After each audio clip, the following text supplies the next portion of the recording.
Yes, people, what's going on? Welcome to Stretford Paddock. I am Adam Acola, and today I am joined by the one and only Alexis Nunes. Alexis, we're back again together. Thank you for joining us. The Motley Crew, man. A year ago, we were semi-finals, FA Cup. We were buzzing, but then Chelsea knocked us out, and I was like, nah, Adam, you stuck with me now. I was so happy to find another Red Devil. I've been begging. I've been like, come on, get me on with Adam's on, finally. And here we are, man. It only took a lovely game against Leicester to get us on, right? I know after all the games, I was saying to the lads as well, like, are we really doing a Fancam after this game today? Like, Leicester City, where we've just lost, it means nothing.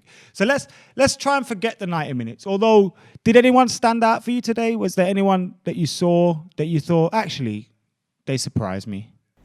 But I don't want to say surprised, because if you assume that everybody that walks into Manchester United has some sort of, pizzazz to them, of course. Diallo, I figured was quite decent. I actually, he did catch my eye. I think probably of all the new young faces that have kind of come up there. I mean, Mason Greenwood, as per usual, though, he's just, you're talking about young ones, and then you have those young ones that are almost like the second coming of Jesus. And that's, for me, that's like a Mason Greenwood there. So I would say pretty much like the usuals. But like you said, it was hard to get hyped up for this game. We already knew what it was before. We knew how badly it was. The spotlight was more on Leicester. It was just an opportunity to see what the young boys could do. I think more than 90% of our hearts now are on that Europa League final. I think we knew there's no way we were overtaking City unless another pandemic breaks out, and God forbid, we're not going to risk that now when we can finally go to a pub. Jeez. If we win the league, though, I'll take it. The league with isolation again for another year. I'll take it. I've been starving, since 2013. I'll take it. Do you know what? Now that I'm thinking of it, to win the Premier League, I will take it. Lock me up again. Let's do it. Inside. Talking about winning the league, obviously City won the league today. United have more or less confirmed second. Did you expect this season? Because it's actually not bad, is it? And it sounds weird because we're Man United fans and we want to win trophies and we expect to win trophies, but it's satisfactory. It is, and you know what? On paper, it is more than satisfactory, because we are looking at a Manchester City team that deservedly have won.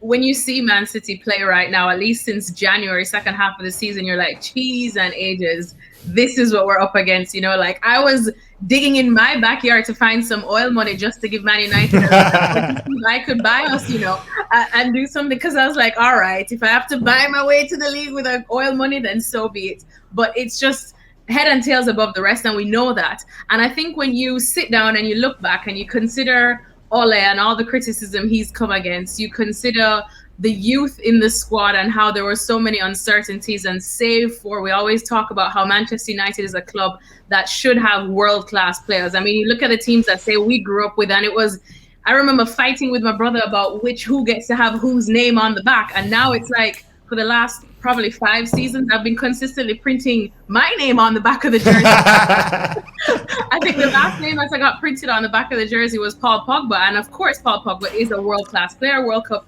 winner. Nobody's going to argue there. But when you stop talking about, Paul Pogba, and then maybe now Bruno Fernandes, etc., and then the slump that David De Gea went through, you're almost sitting down and wondering who's really up there. Like when you see United go up against a Barcelona and they're like, well, we have Lionel Messi. And you're like, well, we have Mason Greenwood, And it's, you want to have 10 Lionel Messis or 11, even your goalkeeper, why not?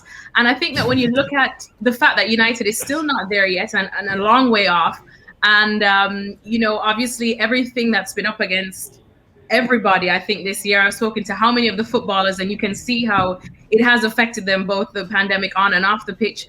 I think we should really, brush our shoulders off. Ole deserves a little brush his shoulders off as well. I think this is more than satisfactory accomplishment as well, because like you look second place, and then you're in a final for some European silverware. I think we should just enjoy it. I know we're a bit sour, and I know it's weird because there were too many probably inconsistencies this season that lead me to believe that we're still a lot further off from there where we want to be. But if we look at it on paper, as we'll say, and we just look at it straightforward, I'm satisfied. Yeah, most definitely. I am as well. And I think even at the start of the season, I think I predicted this. I said at one point, we're going to finish second. And someone laughed at me and I thought, it's not that far off. Like, and to see us actually finish second, like, it shows like last season third, this season second. We're making progression. But it's so important that we have a big summer. You mentioned Paul Pogba there. We remember that summer where he was dashing you in the pool and all those kind of things. And we thought this is the summer now where we're going to be going boom. And it didn't quite happen. How important is it that this summer we get it right? How important is it that we even hold on to Paul Pogba, get him signed down to a new contract like we did Cavani?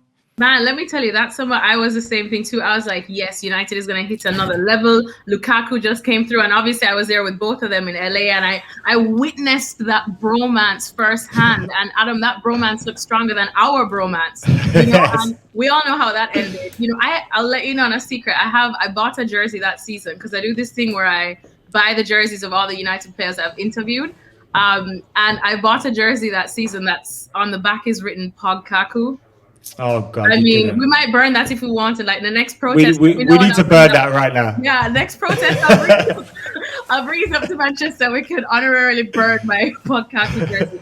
But that seemed like the summer. This now, though, I think Paul Pogba, for as much of the criticism as he cops, I still think he is such a needed player for Manchester United, and I think he is entering into a mental phase of his career where you see that he has almost accepted a leadership role too. And I think that came as well from the World Cup. Like, you saw how the Madden were just looking up to him. And I think he's taken some of that to Man United. You look around and there's so many youngsters. Yes, they're talented. And Pogba's still young himself, but I think he's accepted that. And I think we should keep him at all costs. If I need to break my piggy bank, I will break my piggy bank. If I need to dig up somebody else's yard to find oil money, I will do it. Because he is, like I said, you take him out and you take away probably Bruno Fernandes, but we're talking about Bruno for the last year now. Pogba is someone that we would have called world-class for a number of years now, on different teams. He's someone that we have to keep if we want to continue to build on exactly what we finished on this season. Therefore, I was saying the same, because before Cavani signed, I was saying if we lose Cavani and Pogba, we've gone from needing 3, maybe 4 players to get us into a position where we win the league, to now we need these 2 players just to get us back to where we were last season, and then more to progress. And you just couldn't see it happening, especially with the owners that we have. So, here we need to get Pogba signed down. Great to hear Cavani's sold down. And now, obviously, we could push on for the title. City are champions, but all is not lost. Gdansk coming up. Do you think we just focus all on that now? Or do you still want to see us trying to beat Liverpool, trying to beat all these teams? Do you know what? I was exactly talking about this too, because when we were doing our hits on FC, I was doing it with Stevie Nicol, and he's obviously, true Liverpool man. And he was like, United absolutely have to show up for Liverpool. He's like, it could be a friendly. And you want to beat Liverpool. And I think, what I was looking for tonight, and I know because I was obviously watching you guys as well in the pre, and we were saying that, before it was hard to find something to get excited about this match because we knew the writing was on the walls for a number of different things. But when I saw the lineup, I was like, okay. This is a time to see what some of these names, can do. I think, and without some serious pressure on them, because they had nothing to lose and everything to gain, and up against worthy opponents in Leicester. It wasn't just, with the most respect, like a West Brom or something. Yeah. Leicester, you want to be going up. You want to be the young guns going up against another top 4 team, a team that has won the Premier League in recent years too. So it was a huge test for them. And I think Liverpool now is another ultimate test for them. We'll see obviously what kind of a lineup Ole puts out, but hopefully he does kind of mix things up again and gives them a taste of it. I mean, I know that Liverpool are down right now, but it's still Liverpool. And these are the kind of matches that, we of course live for. And I think, let's be honest, if we do lose against Liverpool on Thursday, it's going to leave a bad taste in the mouth, no matter how you look at it. And you don't want to say, I mean, even Ole said it, he's like, no, I want to win this. I wanted to win tonight, and I think that's how they definitely should go for it, just for the lineup, if he mixes it up again, treat it like another mini cup final as well, and just say that, look, now we have 2 to look forward to. It's true. And also stopping them getting Champions League football. It's not bad. I mean, it kind of helps us when it helps us in the title race next season. If you want to think of it that way, because if they can't buy the players they want, they can't get the money they want, they got to play Thursdays and Sundays, that affects them in the league and that helps us. So I think as much as there are rivals and we want to fuck them over, I think it's also important for us next season to do that. Obviously we got one more trophy to play for now. 1 game left. How important is it that Ollie ends this season with a trophy? Or isn't it what do you think that he's already shown that he's improved us? Or does he need to get a trophy to show that he can actually deliver silverware? I think if we don't win the Europa League final, I think it's going to set us back 3 seasons. I think it's going to undo a lot of the off-the-pitch work Ole has done, a lot of the off-the-pitch work that, I've heard the players, literally, if they have to go and die on a hill, it is a hill to prove that Ole is one of the best man managers that they've had. As you saw, I spoke to Scott McTominay recently, and the way how he waxed lyrical about Ole, just how he can approach the players, how he talks to them, how he reasons with them, and that's something that they've not had in a while, or probably some of them, since they're so young, have never really had.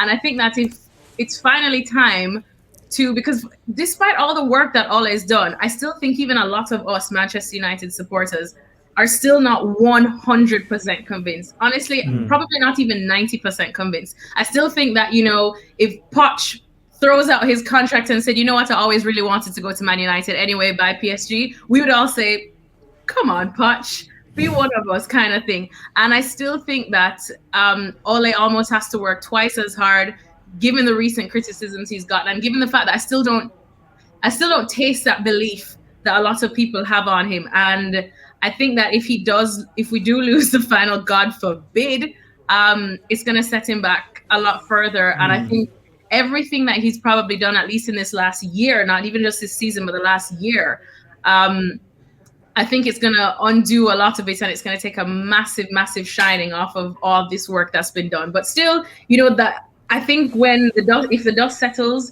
and we look at it with reasonable minds on, which we often don't do anyway, I think we'll realize that there is still a lot to work on. But let's be honest, if we don't get that trophy, it's going to hurt. It's probably going to hurt than when my ex-boyfriend broke up with me, and he broke up with me to my ESPN email. So.